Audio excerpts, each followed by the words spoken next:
Rent-controlled tenants in New Jersey say that their landlord used dead fish to try to get them to move out of their apartment. I'm Tony, and this is Real Estate Investing and Landlord News. Alright, so I have an interesting story for you today, and it's coming out of Jersey City, New Jersey. As you know, it is right next to New York City, so it is one of those places where they have rent control laws in place. It is very anti-landlord, and landlords feel like their hands are tied. So when I read this story, I laughed because it was funny, and I thought to myself, well, you know what? It's probably true, okay? Yeah, it's something negative that, a landlord did, and maybe they were trying to get rid of the tenants that were living up in those units, but I understand why they did it. And I'm not going to sit here and say, hey, it was the right thing to do or not, but I understand. I would have done the same thing if I was in the same situation as them. So you have rent-controlled tenants who are not paying enough rent to actually keep up with the maintenance of the building. How do you get rid of them? They will not leave. They refuse to leave. They'll stay there for 20, 30, 40 years plus, right? And you're just like, hey, all I want to do is make a profit. All I want to do is make a profit by being able to charge the market rate rents for this unit, and you can't. So what do?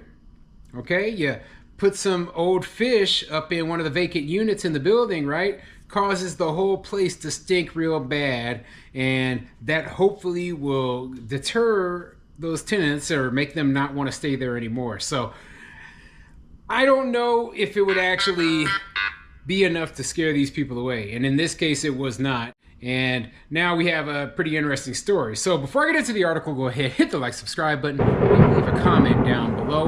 Let me know what you think. So just out of curiosity, have you ever seen landlords take extraordinary measures in order to remove a tenant that maybe go beyond what is legally allowed? I'm just curious, okay? I've heard all sorts of stories. I've read stories in the comments by other landlords about things that they heard might have happened, and I'm just curious if anyone else wants to share such a story. But anyway, let me get into the article and tell you what it says.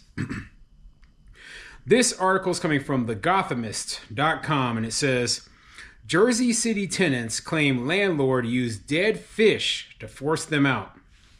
Now, my only question, right, if this was the landlord, did they actually think this is going to work? I don't think it would have worked regardless, but, Anyway, let's get into the article and see what it says. A group of Jersey City tenants living in rent-controlled apartments claim their landlord's employees placed rancid-smelling fish in a vacant unit earlier this year as part of an effort to force them out of the building so the owner could raise the rent. When the odor became too much to bear, the tenants at 336 New York Avenue called the fire department. Anna Bassett, who has lived in the building for 14 years, captured a video reviewed by Gothamist of firefighters breaking down the door to the vacant apartment next to hers in March. So here's my first question, right?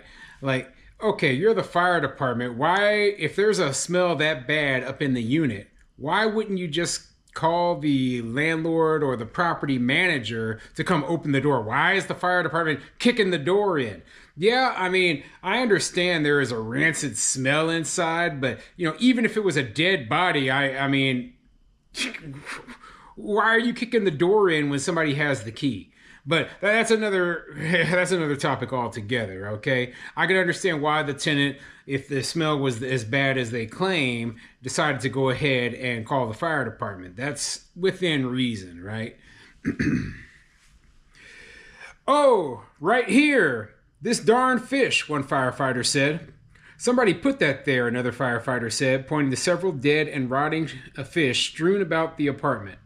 Another tenant, Mark Rosenthal, said his family later found fish in a different vacant apartment next to the unit where he lives with his wife and 2-year-old daughter. He said only the landlord and his employees had the keys to the vacant apartments. It's sort of like psychological warfare, Rosenthal said. He and other residents claim that ever since the Brooklyn-based real estate company, Jersey Mountain 6, LLC, bought their building in 2023, the owner has engaged in a calculated campaign to get them to leave. The Jersey City Times first reported that the company filed an application with the city's rent leveling board earlier this year to raise the rent. So yeah, So now we're getting into more specifics behind the whole story. We see that there's a brand new property owner, right? And as I've mentioned many times before, the costs for a new property owner are always going to be higher than those for the previous property owner. So the only way to make up for those additional costs is by increasing the rent. But when you're dealing in a place that is rent controlled, then you have to, the numbers don't exactly always work. Okay, some people, they bet on appreciation. Other people, investors, they bet on, hey, we'll be able to actually get the rents up by removing the current tenants. And I don't like playing these sort of games. I don't. Okay, if I want to be able to remove a tenant, I want to be able to just say, okay, I'm not renewing your lease, and that's that. Okay, I don't want to have to beg the city to be able to raise the rent. I don't want to have to jump through 1,000 hoops and, pay tenants to leave and wait for 2 or 3 years before I can get them out. No, okay? I just want to not renewing your lease. Your time here is over, and that, okay? So, I understand that there's a lot of money to be made in real estate in places like Jersey City. It's not my strategy. I don't agree with the strategy. And I think that, a lot of people, they get caught up in a lot of financial difficulties because they try to play, the game and they end up getting screwed. Okay. And that's sounds like what's going to happen here to these people if they're not able to get these tenants up out of there. Bassett and Rosenthal said that in addition to the fish, the landlord let the trash pile up in the basement, fired the building super, and hasn't cashed their rent checks for months. They believe it's a scheme to show they aren't paying so they can evict them. We put that money aside as we pay every month, Rosenthal said. Zevi Stein, an employee of the landlord, said the tenant's story about the dead fish and other allegations are false. We had no involvement or knowledge of it whatsoever, he said. Tenants raised the Stinky episode at a rent leveling board hearing in July. The real estate company claims it can't cover the cost to run the building and is entitled to substantially raise the rent. Under the city's rent control ordinance, the board could order the rents to be raised so that the landlord doesn't lose money.